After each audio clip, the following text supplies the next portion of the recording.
Here you go. Here we go. Night 2 starts off with a battle of the behemoths. Okay, it is a clash of titans, and there's the strut, baby.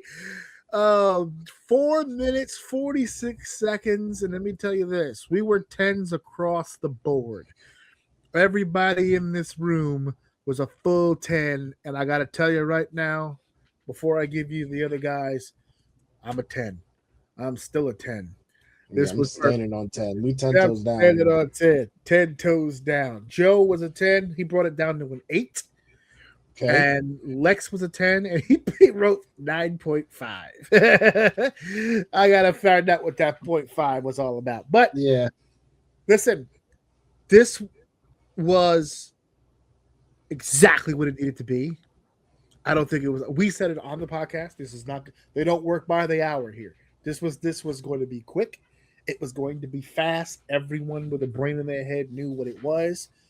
And we don't need to go blow for blow because everyone saw what it was. And it was a great performance by both guys as far as the storytelling of Brock just couldn't keep this guy down. He hit him with all the normal big stuff, and Oba would just eat him through everything and then eventually hit him with the big move, the fall from grace, 1, 2, 3, power bomb. If it had ended there, I would have still been on my 10 because this is the kind of shit we always say that we need to do to get a guy over, right? This kind of how many guys have done this? Please don't do this often or try to, but this is a very unique moment in time. Yeah. How many guys have done this job to Brock, right? To push Brock up, to get him elevated, and now Brock doing it for Oba. It was an amazing thing. And then, out of nowhere, he's sitting in the ring, and I start seeing a level of emotion from Brock Lesnar I have never seen. And I first saw Brock Lesnar in 2002, and it is 2026, so 24 years. I have never seen this level of emotion out of him in my life. This dude was so emotional, his face got beet red, and he starts taking off the boots. And did you hear the pop when he sat down and he's like started fucking with his laces? And I was screaming. Like, no, not you too. Don't leave me. Oh my God. And he starts taking off the stuff and he's getting emotional and it's a whole thing. And you know what? The first time he left us was in 2004. And it was at the Garden. And of course, it's New York. So it's, fuck you, Lesnar. They're letting him have it. And he flips him off. And it ended poorly. And then he went off and did all the shit that he did, and he came back to a nice applause. And then it was still very up and down. People didn't like the fact that he kept taking breaks. He wasn't a real champion, despite being champion for like 400 and something days. And so, like, Brock has always had a love-hate relationship with fans. But over the last few years, we've seen kind of a change in his demeanor. He's high-fiving fans. He's shaking babies' hands. He's wearing the cowboy hat. We saw Boombox Brock for a little while doing some stuff. He's kind of had a change in heart. And I think it counts for something because the minute those boots came off and the gloves came off and he started doing the wave, he got a standing ovation. He didn't get a pop. He didn't get a loud. Everyone just stood up and applauded. And they were saying, "Thank you, Lesnar." And you could tell that the love was affecting him because he kept saying, "Thank you. Thank you. It means so much to me. Thank you. Thank you." And he threw up the X, by the way, which is being interpreted different ways. I know in wrestling, the X from a referee means an injury. This is real. And I think that's the way I'd like to think of it, that he was looking at Paul in that moment and letting him know, now it's a shoot. Yeah, this is it. I'm done. Paul got emotional, and it was a whole thing. And me and Steph were looking at the TV, and we're just like, did he just fucking do that? And now we're hearing from people behind the scenes that they didn't know he was going to do that. There's like one or two people in production that They kept it on him for a reason. I didn't know he was gonna do that. There were like a handful of people that he confided in. That's why the camera shot the way that it was, because they were ready Yeah, to do it. Paul didn't know that shit was happening. It didn't look like Paul knew, and it looked. I'm wrong. Yeah. He made it very clear, though. It Yeah. was his emotion. And there was a lot of people apparently in the locker room that tweeted like, what's happening? What is this? Like, there was a lot of confused fucking faces. Mhm. But my wife brought up a good point. She said, "Didn't you bring up on the podcast that you've been hearing about the possibilities of a retirement?" And I think I even asked the question on the show. I think it was to Joe, where it was like, how do you start to build that? Like, how do you start slowing him down? Because he's been so pushed for so long. He's been so protected for so long. How do you start to break that down into a retirement? And I guess the answer is you don't. You keep him on top all the way through. He does one big gigantic gesture and he rides off into the sunset, because that's what he did. As opposed to taking several losses in a row and putting guys over. Well, the dope thing to me too is that my brain kept going back to the records broken, the smashing Cena, the Undertaker WrestleMania thing, all the accolades that he had. And when I brought that up, it was brought up that, he has taken L's, like even to Roman and stuff like that too. But to me, obviously, I didn't know what was happening. This makes that more special, because you're not just the guy who beat him. You retired him. Yeah. So now you say whatever you want about whoever beat him before or after those moments have happened. This, to me, solidifies a passing of that torch. Yeah. This is our new Brock Lesnar. Did you hear what they were calling him? They were saying that he was the new next big thing. He was the new. I don't know if anybody else caught it. A few people did. I saw some memes for it. When the match was over, Oba's the winner. But when the match was over, he got his hand raised and then he left. He immediately. I think he was one of the few who knew what was going to happen. He might have, because after he got left, instantly. He got out instantly. He got out of the ring and he turned around. I'm going to back up a little bit so you can see it. He turned around, looked at Lesnar, and went, "Hats off to you, sir. Thank you so much for what you just did." And he turned around and he changed his life. All his hard work changed his life forever. Yep. Today, his life starts today. That moment, massive. One win over Brock Lesnar. He's now a main event player. Right now, he's a main event player. And it's the way they stacked it. The fact that the match is 4 minutes and 46 seconds. Like, yeah, perfection, absolute perfect. If you have, one shot. You got one opportunity to do something at this level, at this caliber, with this person, with this talent, with that guy who you're putting all your chips in. Yeah. They fucking nailed it, dude. They nailed it. And then the cherry on the Sunday, they open Raw the next night with the entrance. Yep. And he just sits in the ring. Mm-hmm. Remember what I said earlier about the no ego process of it? It's WrestleMania. You just beat Brock Lesnar. You think you'd have your moment there. He said, "No. Lesnar's moment. I'll get my moment tomorrow." And he stood in the ring and he listened to that building just shower him with love. And all he said is the ruler has arrived and that's Done. it. Boom. Get Done. the fuck out. That's it. Get the fuck out. And I'll tell you what, those WrestleMania green belts, I want one of them motherfuckers. Those shit look sick, dude. Did you so see good? When Roman did the press conference at the end, the post show, he was sitting down and they were asking him questions and they were chanting, "Oba's gonna kill you." He said, "This guy is bipolar as fuck." I love his response to it. Did you see Roman's response to it? He's like, "Oh, you gonna kill that interview?" He said, "Oh, you gonna kill me?" He's "That's what you gonna do? You gonna kill me?" He said, "Hey man, you did a big thing tonight, big thing. But I've done that many times." Let's see how you hold up through the summer. That's it. Let's see. Listen. We are, and now it all makes sense. All the Roman coming back, putting the belt back on Roman. Roman saying he's gonna go for. This is all making sense. We are about to pass another torch on Oba. We need to build it. And Roman is coming to do the job, and he's coming to work Now, the thing I fucking love about Roman is nothing is solidified. So if you come in here and fucking bomb, I'm going over. I believe that to be true. I think when you are with Roman, if you are not delivering, they will pull the trigger. I don't think it's gonna happen. He's gonna be fine, but I that's how I feel about him, which is why I love the comment. Let's see what you do through the summer.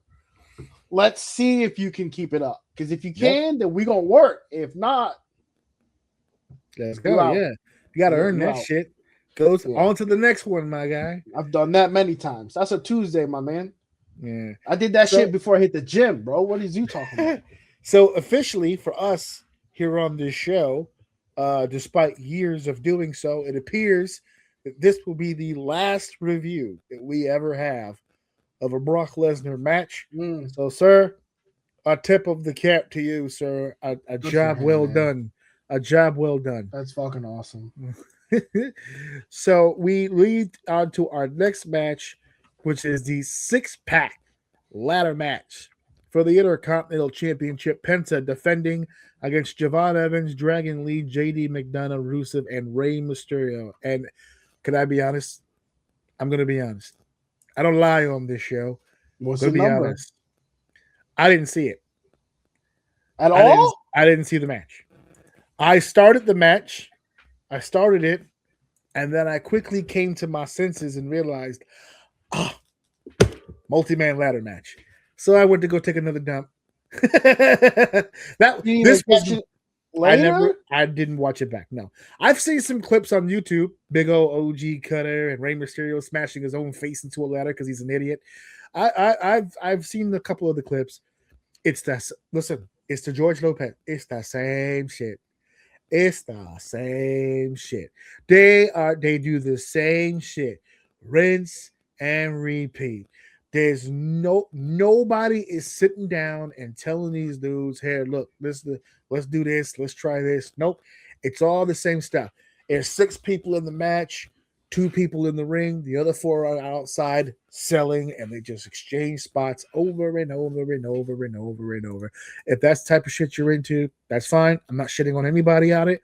My level of excitement was a 3, just for the sake of fairness, because I didn't even watch it. I'm gonna leave it at a 3.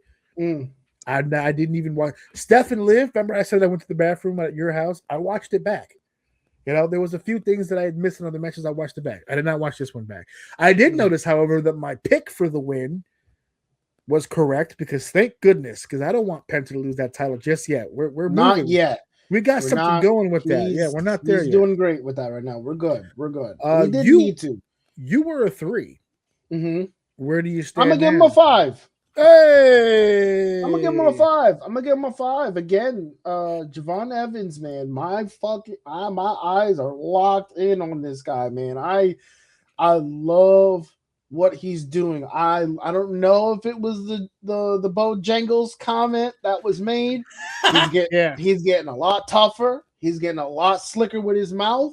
He's getting a lot of, all right, let's like punch you in the face type of shit. He's striking. Like, he threw a jab in there. I forget who he hit. I was like, God, he hit him for real. Like, he fucking tough though. You got to be careful, because he is a smaller guy. I'm not saying he doesn't have hands, but there's a big difference between being at the corner store and being in the ring with a lot. Even if they're shorter than you, they could very well be much stronger and bigger than you. So you just got, not that he can't defend himself. My point is, visually, aesthetically, I don't want to see some scrawny dude acting like he's Brock Lesnar, is what I'm trying to get to. So I like what he's doing. I like that he did do some bigger spots than he did from the chamber with the cutter and everything like that. But again, he's not getting completely stupid with it, which is, I love that. So he did exactly what I wanted from him. My problem, and Penta holding the belt is what I wanted. I don't know who we're gonna get him to drop that to, but for right now, he's doing what he needs to do. So those 2 delivered. Dragon Lee, I'm not a big Dragon Lee person. I'm sure there's tons of fans. I don't dislike him. I just think this is my problem with this match as far as like who would win, right? So Dragon Lee, I think he just needs more time, some development, and like, what are they going to do? JD McDonough, I think he's being held back by his stable right now. We need to move him away and let him work. Rusev, he's in a weird spot because he's big enough to be in the heavyweight situation. I feel like the contenders for the IT belt, he's kind of a little big for that. It sounds weird. Not big like, I mean stature, not like fame or anything like that. I don't know. It just looks a little off, but it's okay. He worked. He did well in there, but again, I need more. Like I don't. If Rusev got the belt, I wouldn't be okay with it. I just think it would be a bad decision. So he needs more work. And Ray just was Ray. He did Ray stuff. He was a little guy, got thrown around. I will say, when I saw it, I'm going to be honest. No one was here. I could keep it to myself if I want to. But what I will say is that 619 with the ladder, I liked it. When I saw it happen, why did you feel like you had to whisper that shit? I didn't like that spot though. Nothing. I'll sit here by myself like, oh shit. Yeah. They gotta show too much excitement. Well, I grabbed my daughter and lifted her against the wall and said, "If you tell anybody, you sold that shit." You sold that 619. That 619 into the ladder. I think the spot was. I mean, it was cool. I liked it. I saw it. I was like, oh, that was dope. So, because of all of that, I think they're all moving in the right direction. I didn't hate anyone here, but if you're trying to sell me Penta's gonna lose the title, I wouldn't buy it. So for that, I will leave it at 5. And I think it was good. It was all right for a ladder match. It was good. Well, his level of excitement was a 4, and he stayed at 4. Okay. Lex was a 6. He bumped it up to a 7. There you go. That's where the other guys were. He likes. What I'm learning about him though, he likes big. He likes big, which is why his. I think what was it? The one that kind of shocked us, the Jacob Fatu Drew McIntyre match went down. Something for him that was up went down, and I think it was because it wasn't big enough. It was Drew and Jacob. He went from a 7 to a 3. And for that, I understand. From what I'm learning about him and what he said, some wild shit about. He likes big, so it wasn't nothing spectacular going on there. So I could definitely see him bringing that down, for sure. Well, there you go. So let's go to our next match, which is the United States Championship match. It is the Gingerbread Man against the CVS employee, 1-on-1 for the United States Championship. I love when people tag me to the memes because I love me some memes. So during Trick's entrance, when he had that long white train going all the way up the ramp, somebody took the time to Photoshop a CVS receipt on it like that, all the way down. And that whole thing, and all it really says at the bottom is that you get to save $6 on your next purchase. It's pretty dope. There was a couple of deodorant stuff on there. It's pretty good. And so, this is the United States Championship match. This is Sami Zayn. This is Trick Williams. This is the one that I had a little bit of controversy around it, considering where this left Mello and the fact that Mello and Dragon. Did you see it? Yeah, that people got way too much time on their hands. That shit was posted while WrestleMania was still happening. Like, how'd you Photoshop that shit that fast? I want that level of motivation, bro. When something pops into my head, I need to jump right on it. They were trying to be first before somebody else jumps on that, because I changed my whole thing around. When I first saw it, it looked to me like a when a toilet paper falls and it leaves that long trail, like it rolls, but the paper doesn't go with it. It just leaves like a long trail of white paper. I was like, it looked like a roll of toilet paper just went down the WrestleMania ramp. But then the CVS thing happened. I was like, no, way better. This is the one where everyone got upset because it left Mello and Dragunov completely off the card, despite all of the phenomenal matches they've been having recently. They went with Zayn and Trick Williams, with Trick Williams coming out on top here and becoming the new United States Championship. Now, we all have our eyes on Oba, for sure. And we all have our eyes on Javon for two different reasons.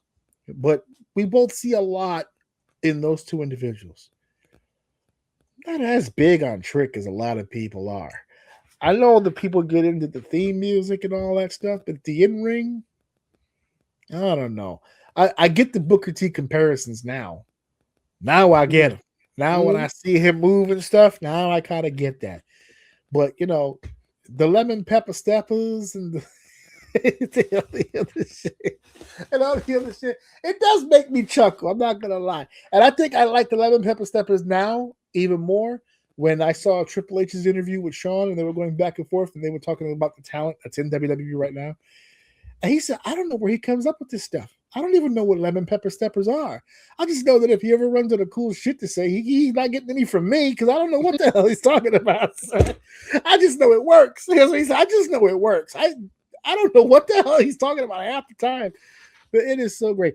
Somebody, by the way, commented underneath that YouTube video and said, yeah, you probably need more black people on staff, but that's neither here nor there. You know, let's say there are some people out here that do knows. Stop. The lemon pepper steppers. Fucking just stop.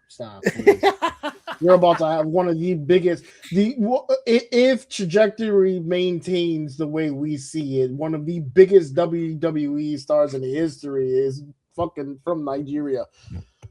So like, he's promoting African Americans and Africans. This, I said before, this is the Nigerian gimmick. Vince is always, man, he's creaming his pants right now, dude.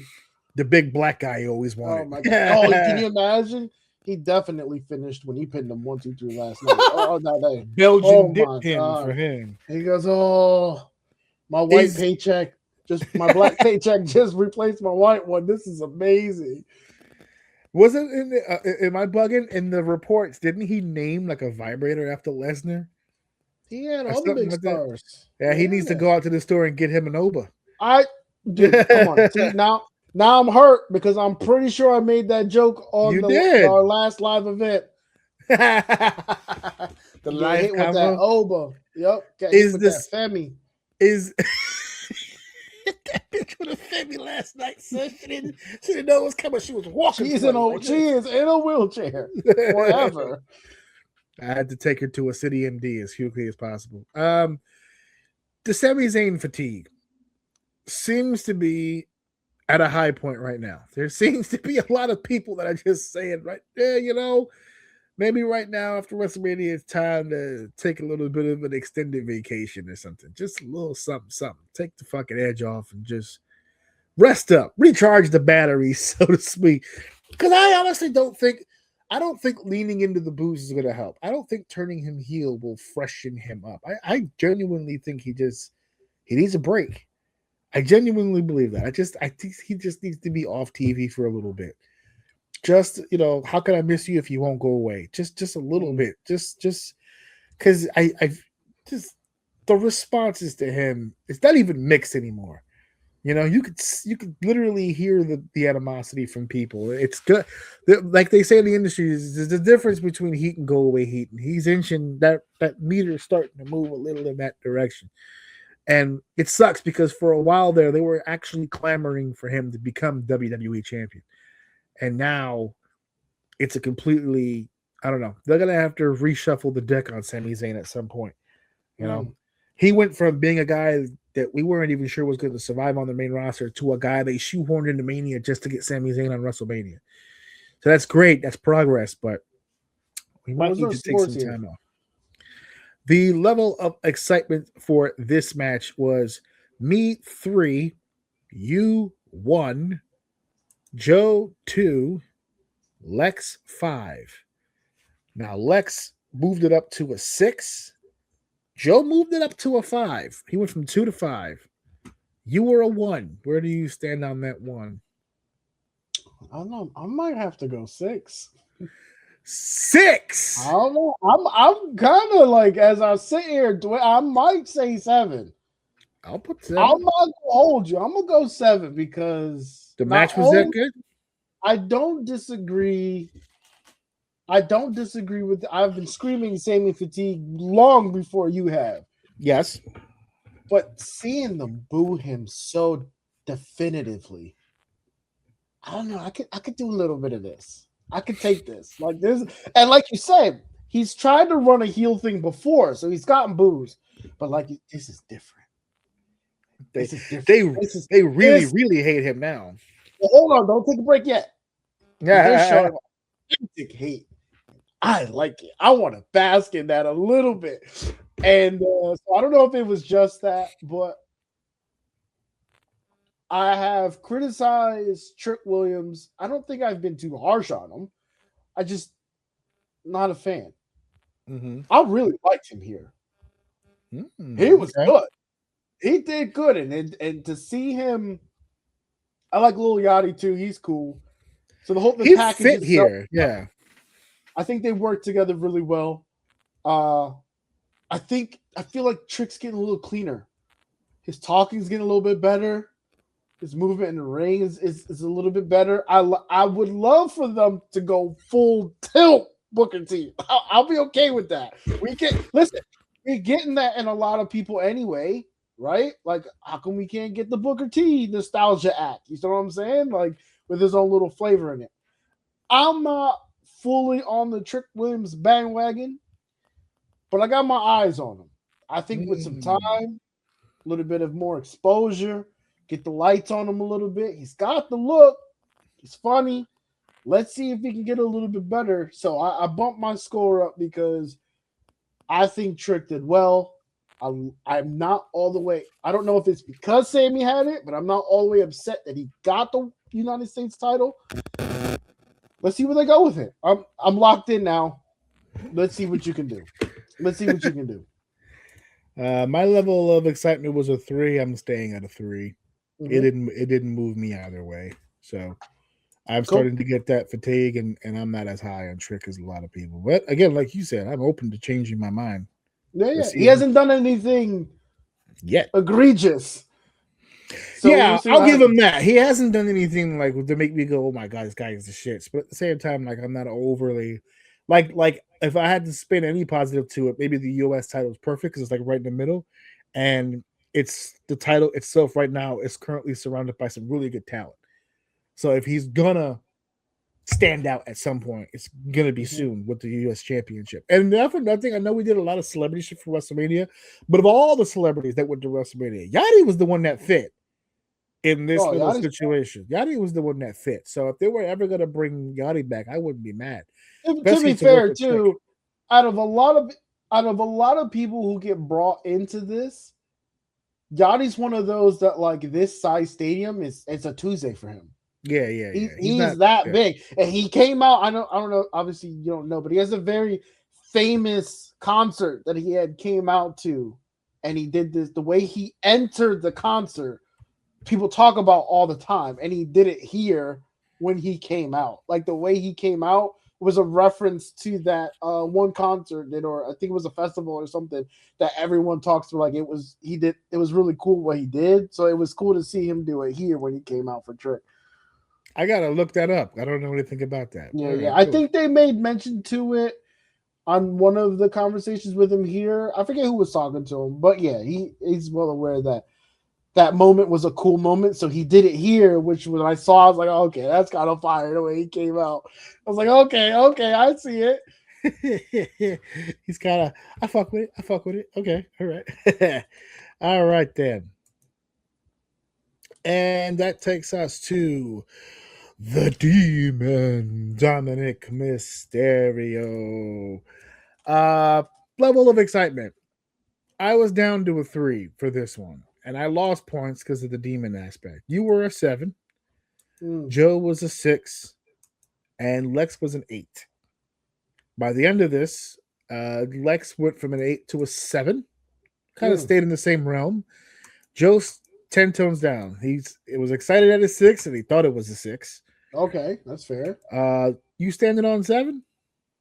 I'm gonna go down to 5. Okay. And the main reason why Finn's heart's not in it, man. And you said it. Yeah. It just didn't. It was nice. I was excited to see it. It was cool, but it's one of those like, I don't know, when you tell the guy to do the thing he doesn't like doing, but he knows he's famous for it, so he does it, and you're just like, he did it, but like, come on, man, where's the passion? You know what I mean? Where's there? So it was nice to see him out there. It was nice to see the Demon. It was nice to see him not get injured as the Demon. And it was even like the night after, it was nice to kind of see him not the Demon and being Finn Balor, knowing that the demon is still here like he used to do before. He wouldn't always bring the demon out. The demon would only come out at specific times. But again, to your point, to everyone's point, you can't. It's like reading off the TV that he doesn't want to be doing this right now. This is not where his heart's at. So I'll stay for what it's worth. The match was decent, but I don't know. It kind of took me out of it a little bit. I can see that he just did not fucking want to do that. I was at a 3. I'm gonna bump it up to about a 4, and that's only because I'm giving a little extra credit, like you said. You could read it that he didn't really want to do it again, but I also don't want to hype it because this is a weird thing to say out loud, but I don't want the demon to be successful because I don't want them to have to keep putting him in that paint because it works every time he does it. And I get that the fans want to see it because it's cool and it's just a great visual. I understand that. And technically speaking, he doesn't have a problem with being the demon. What he has a problem with is the way that they present the demon. If you look at the way that he performs the character, the entrance with the color and has the demon on the back, and he had he came out basic demon too, because usually on WrestleMania he did something crazy with the demon.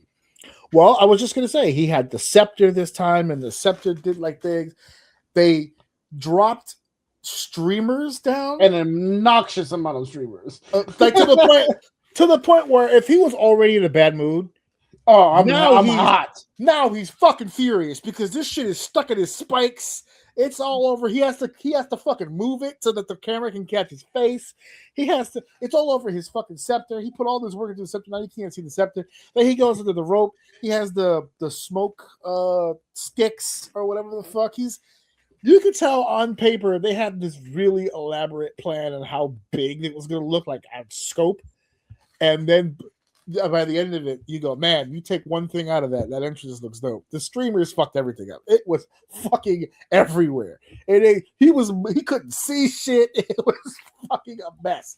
But he got into the match. Dom did his thing, and I don't want to lose track. I know we're going to sit here and talk a lot about Finn, but I got to go back to this. And you know what? I am okay with repeating myself. I am okay with repeating myself. But every time I fucking see Dom, somehow, he's better than the last time I saw him. And I don't understand how that keeps consistently happening with this guy. Every time I see him, he's added a new element, a new wrinkle. There's something else that he's trying. This motherfucker, you know how attention to detail this dude? During Finn's entrance, and I guess the cameraman caught it. Dom's not even in the ring. He's like hiding behind the announcers on like one knee. He's like watching and peering over to see what the fuck this guy does. He fucking gets it. He understands the industry. And I know people say, well, yeah, he's born into it. You know, his dad was a wrestler. Not every wrestler's kid has these kinds of fucking instincts. He just has didn't think he did, to be fair. Nope, didn't see it for not even like in the beginning, but like for a number of years. He just screamed Nepo baby, like he just couldn't get over it. And then out of the fucking blue, he's all of a sudden. Man. Oh my god. So yeah, you have to give Dom some credit for this match. It's obviously not the greatest WrestleMania match of all time, but it did drag some points across, like especially what we were talking about earlier as far as me saying Dom kind of succeeds in spite of Liv, where this is one of those situations where like Liv's not there and he's cooking. He is still being Dom. Like he could very easily be Dom without Liv. I don't know if Liv is still Liv without Dom. And I know that Dom, like for instance, her match, Dom wasn't there until the end when he came to celebrate. But there is something to Liv about feeding off of another person that really helps Liv during her process. I don't see that with Dom. I feel like Dom can be in the ring with just about anybody and perform at a certain level. I'm getting that vibe. Yeah. So this wasn't man. This stable needs to just be separated and let the chips fall where they may, to be honest with you. Let the chips fall where they may. The demon, I don't I don't really want this to continue to be a thing unless it's going to be done the way that he wants it done. I mentioned it earlier, but I didn't go into specifics. He had made mention, he doesn't like when they advertise it. He doesn't Right. like, That was my part about he this. It's doesn't like supposed to be. advertising the demon. He doesn't like that. It shouldn't be a thing where we're putting it on posters and shit like that. He likes it better when it can happen on any given night. You know what I'm saying? Like at any point in time now. You have to bring it out of me. It's something that like it's well, my that's the last other resort. part. Well, that's the other part. He doesn't like that part either. He said, really? No, because what happened with the way that he explained it, he said what ended up happening in NXT is that the way that they presented the demon is that it needed to be drawn out, right? So like they have me getting my ass kicked like every week, and then all of a sudden all of a sudden I put on the paint and like so as Finn Balor I can't beat this guy, but as the demon I can beat him. So like it was fucking with him because it's just like I don't want that to be a thing where I can't beat a guy unless all of a sudden I'm wearing face paint. He said the way that I did it on the indies, it wasn't a level of intensity because I couldn't defeat an opponent. It was a level of unpredictability to keep an opponent off the trail, kind of like on his toes. You know, it was a mind fuck. I like using the character more as a mind fuck. Even if it's a guy that I can beat or if it's a guy I can't beat, it shouldn't play into the factor of the demon. The demon should reveal itself when the demon is ready to relieve himself on his own time. You know, it should be a part of my personality that I can't control. If it only comes out when I get my ass kicked, that's a level of control. There's something there that triggers it. If you don't have a trigger, it makes it more unpredictable. It actually makes it cooler in his eyes because it can happen at any given moment. I don't disagree with him. So that was 4 points. And he said this, by the way, on Cody's podcast for anybody that wants to hear more details on specifically what he had said. But I'm just kind of surmising, I'm shortening it down, the kind of things that he was talking about as far as his concern about the actual character. So good match. It was all right. And we move on to the WWE Women's Championship match. Jade Cargill defending against Rhea Ripley. And boy, oh boy, the responses. Here's the headline. She didn't need this win. Who? Rhea. They're fighting for Jade right now? I don't even think they're fighting for Jade. I think they're just sick of seeing fighting against Rhea. Sick of she sat back for like almost what? 2 years? Yes. After coming off one of the biggest manias she's ever had? They took her out of the not only did they keep her away from the women's title, they took her out of the singles division. They put her in a tag. Which they didn't do to Liv, by the way. Yes, which they didn't do. Well, no, they did. Twice she came back and she was damn near right back into the big picture. No, the time before when she had hurt her shoulder, the one where she was away for a few months, she was in a tag. Her and Raquel got back together. So they did do it for a little bit. They were the tag team champ. Remember, she left and Roxanne took her place in the tag team championship for 2 years? No, not for 2 years. Okay. Rhea wasn't in the tag team for 2 years. She was only in the tag team for 1. They became a tag team after last year's WrestleMania, and then after their feud, their match at Evolution, then they became a tag team because of mutual respect. So she wasn't in the tag team for 2 years, but that was part of my point.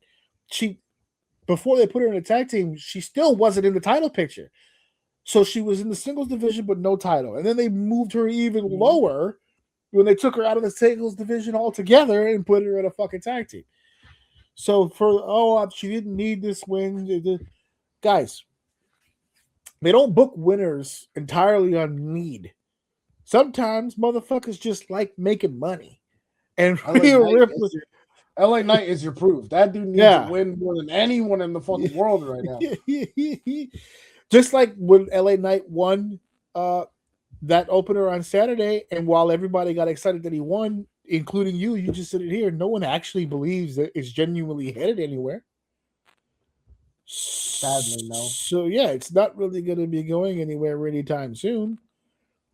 So they absolutely you can argue they advertise LA Knight more than they even do Cody Rhodes. I feel like LA Knight got more deals than Cody Rhodes does. And he still can't catch a W. It's crazy. Bananas. But as far as this match goes, let me give you the level of excitement. Right? Let's get those numbers out there right now, right?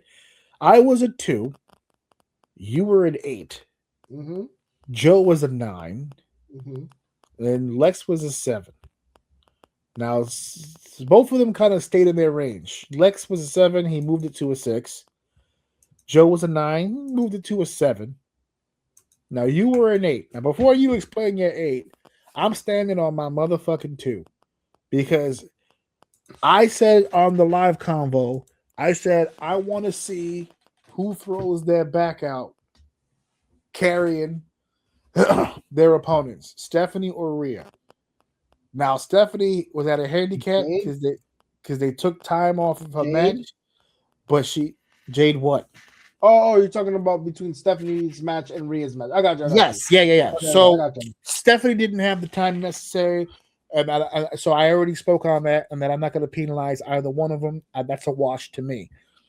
Did Rhea carry Jade to a good match here?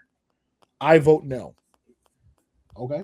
I don't believe so, and there's subjective. It's my own opinion. I saw some effort on both sides to make this match as good as it could possibly make it, but I am now officially convinced Jade's not a professional fucking wrestler.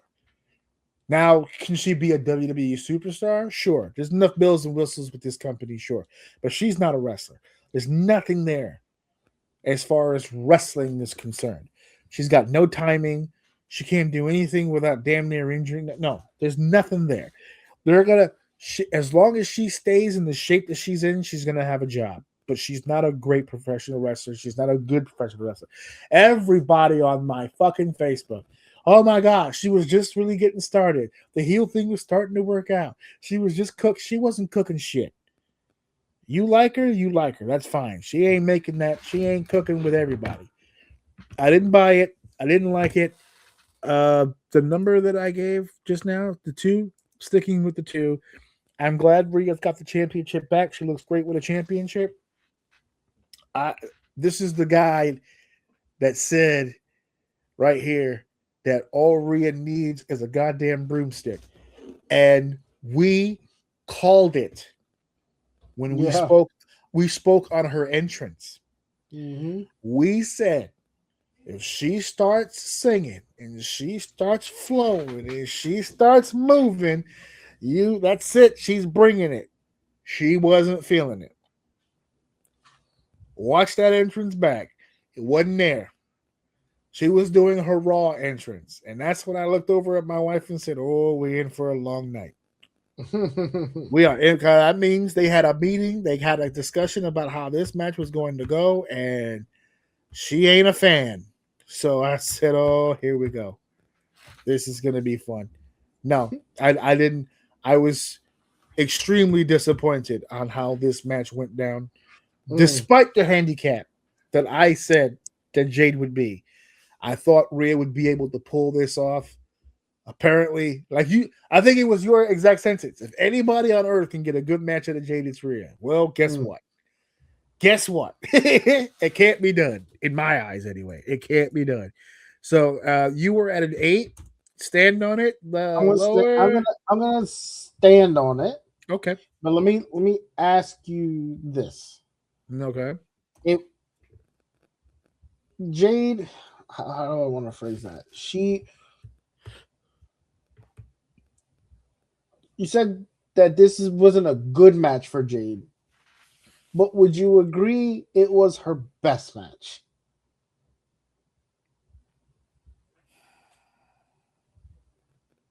No. So this is the best I've ever seen her. Okay. Now, well, hold on. The match that's popping into my head, you've seen. So why don't we compare? You let me know. Which one is that? The one with her and Naomi at WrestleMania last year. No. You think this one's better? This is better. Okay. She just looks more refined here. For whatever okay. whatever that means. I know sometimes for a lot of people that when you hear words like this, you're assuming that I'm saying this was really good. It's Right. not what I'm saying. I'm not saying if you take a rigid You're rock, like, easy. Wait. Hear me out. If you take a rigid rock and you smooth it for 10 hours and it's still rigid, but less rigid than it was 10 hours ago, You can it's see the still not a progress. smooth. It's still not a smooth rock, nor probably it will ever be. Who knows? But my point is, as I'm watching this, yes, I don't think there's a lot of people out here that is going to bring out what Rhea brought out of Jade here. I'm not saying Jade killed it.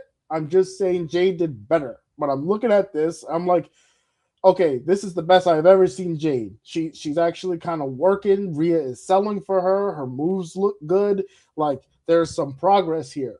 My problem with the words that I'm saying is that this is WrestleMania, and you are the champion.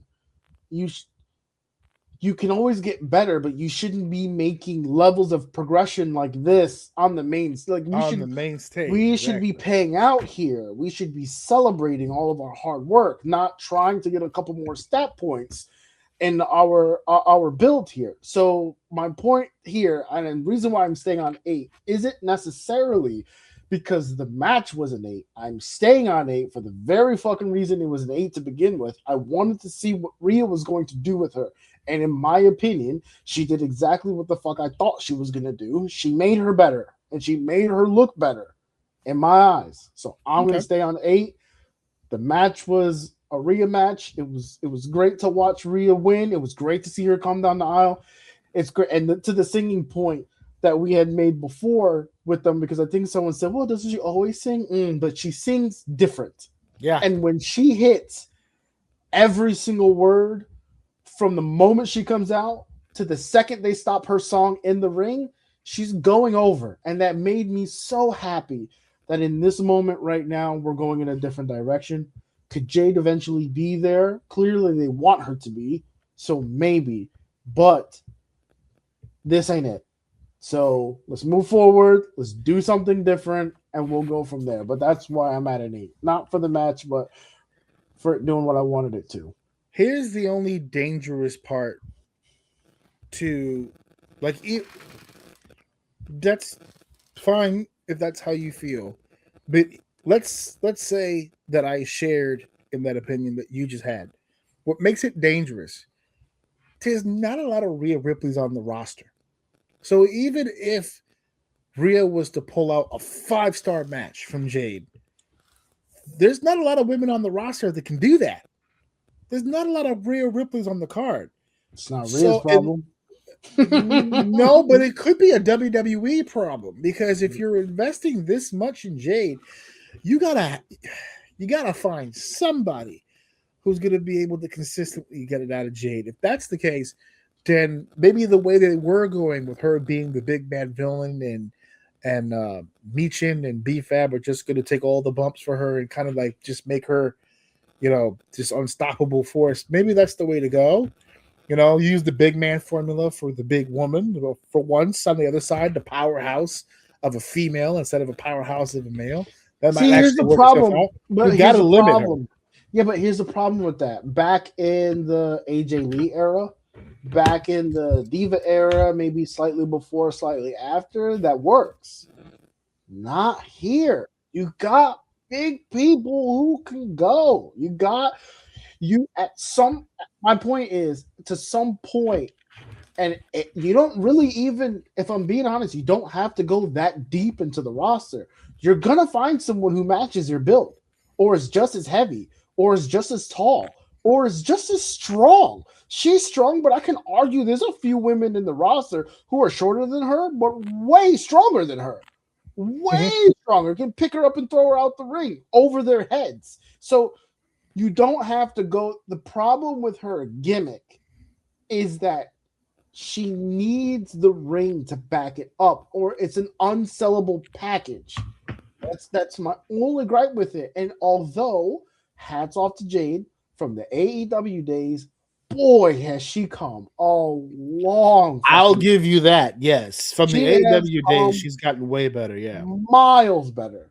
But she's not on. Unfortunately, You are not at this level. And to be honest with you, they rushed her too fast, too hard because they were relying too much on the package that she comes with, and they should have kept her mid card working for some time, and that would have been, and she would have been better for it.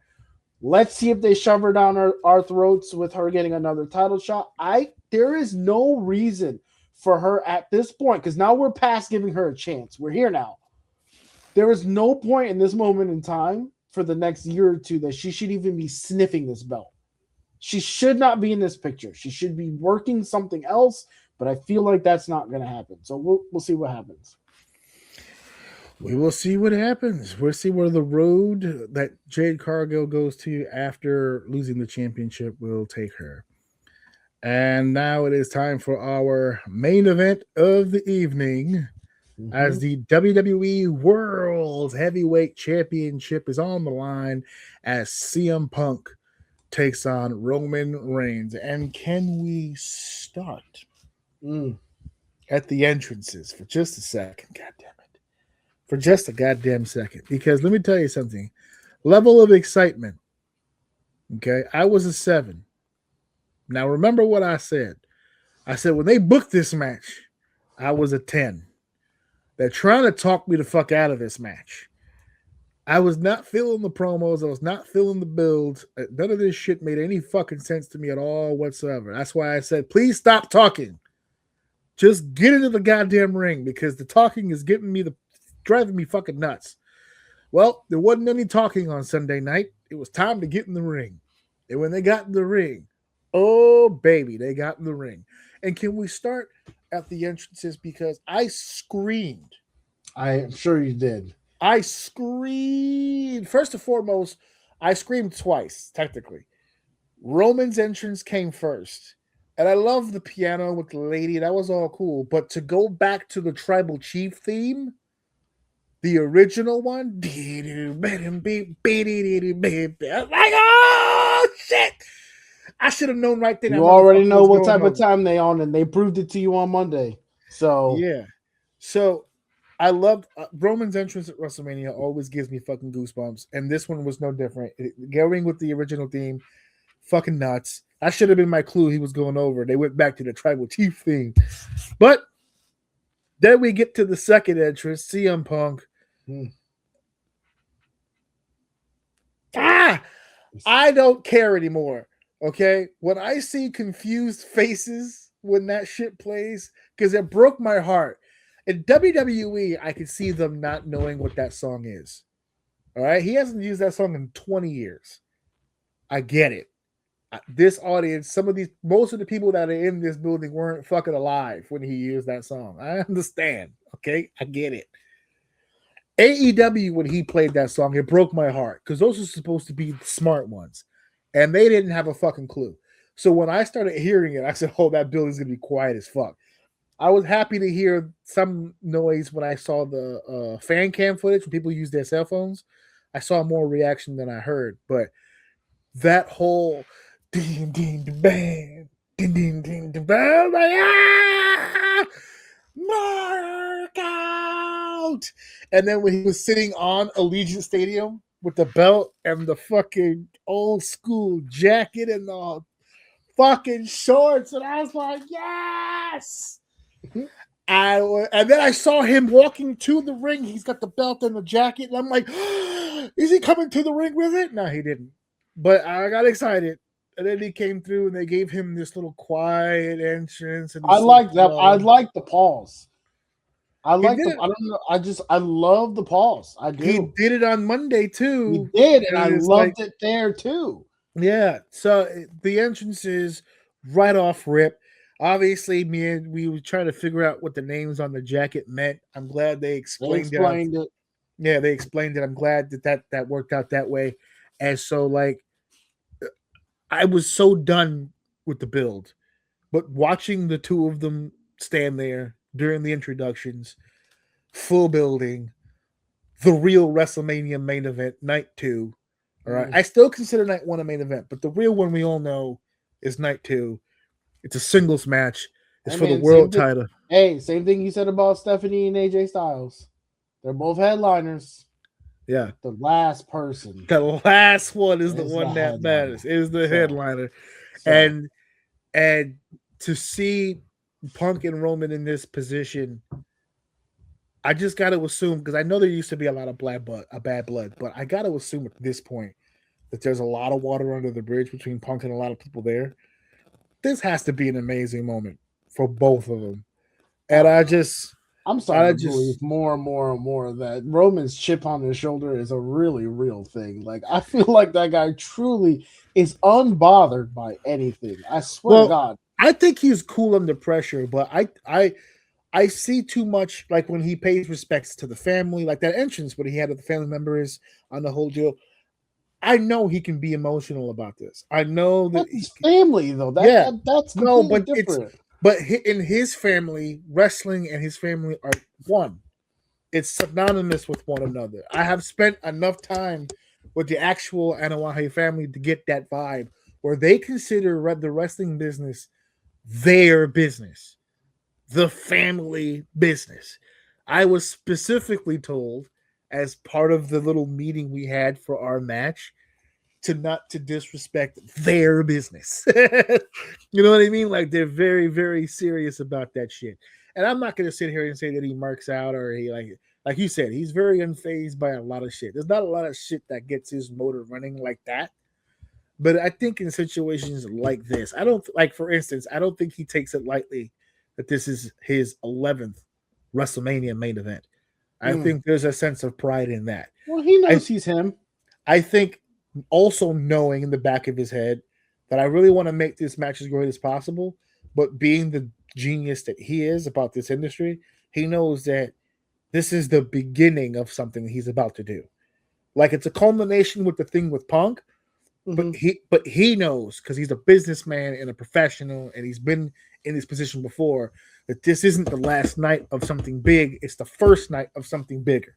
So he needs to ball out, not just for the sake of okay, this is a main event with Punk, but I know that I have to reestablish the tribal chief in a championship form so that we can move forward and dole out these rubs we about to hand out for the rest of this goddamn summer. There's a check here we're about to cash, and we're just raising the funds for it. That's all. We're just raising. Yeah, this is a GoFundMe right now. We're trying to build right here. So I know that he feels something. I just can't pinpoint it because he's so fucking good at hiding that.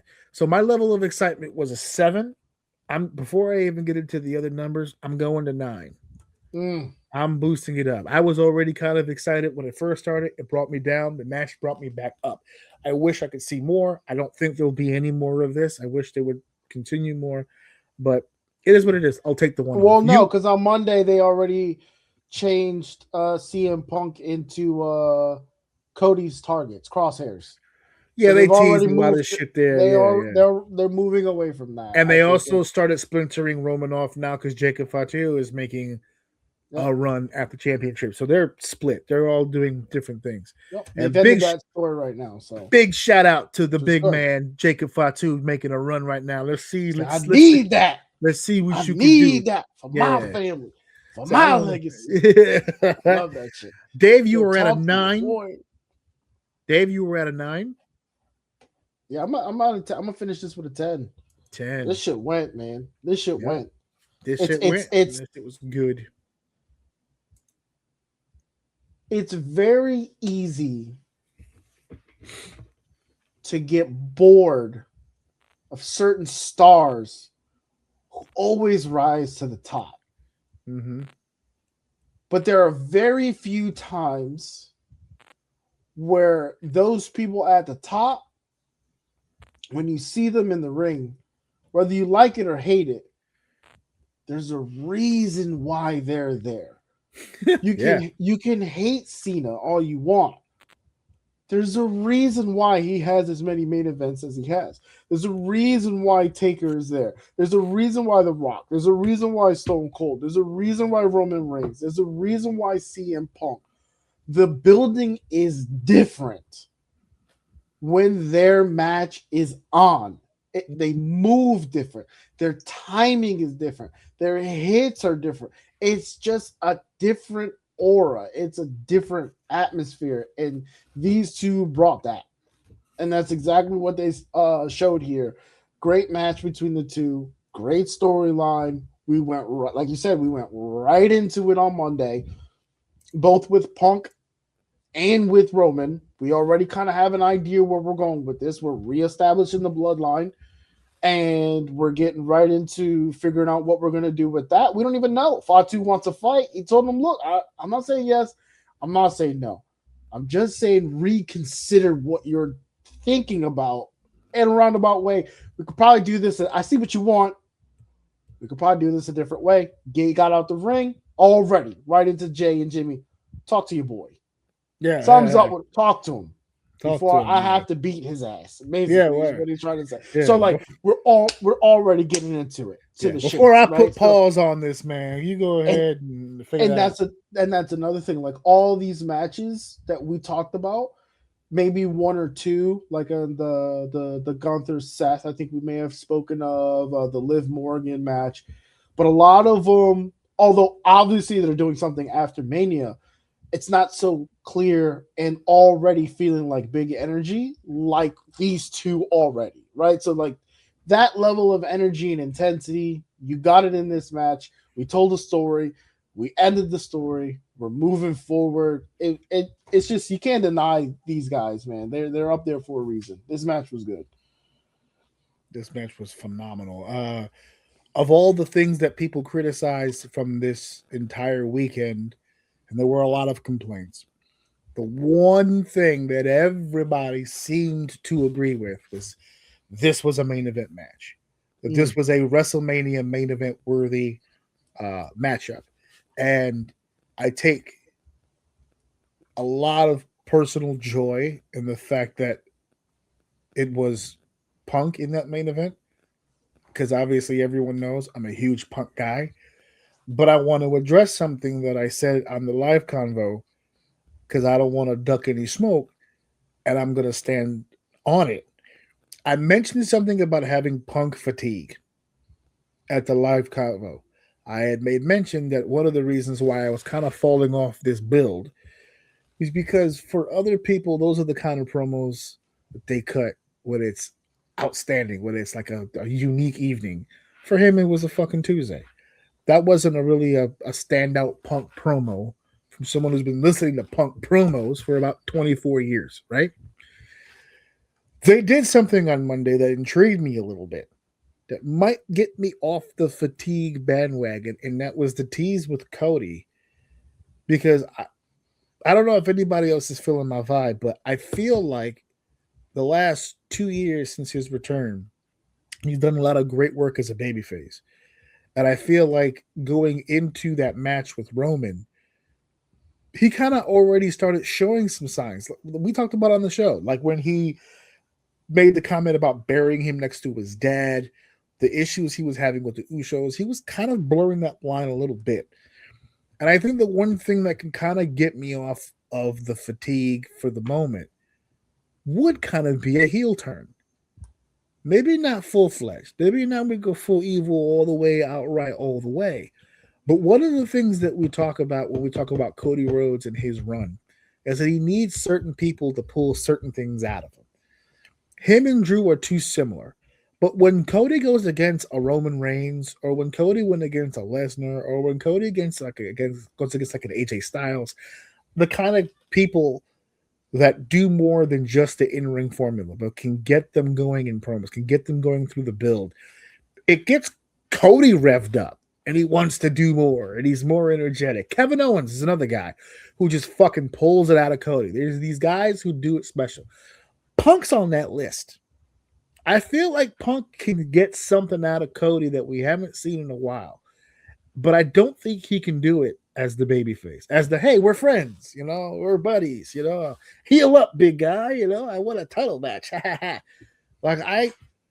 If Punk is going to end his career soon, the fact that he was able to convert a babyface run into a world title run all the way to WrestleMania, to me, that says successful babyface run. I need one more fucking heel run before he hangs those fucking boots up, and I can't think of a better reason to do it but against the top guy himself, QB1, the Golden Boy, Cody Rhodes. That's crazy that's what we're saying about Cody Rhodes. What? That's what we're at. You're right. You are correct. I'm just saying it's fucking weird. Yeah, it's a weird. This is Trump's America. This is Trump's America. So anyway, congratulations on the guys.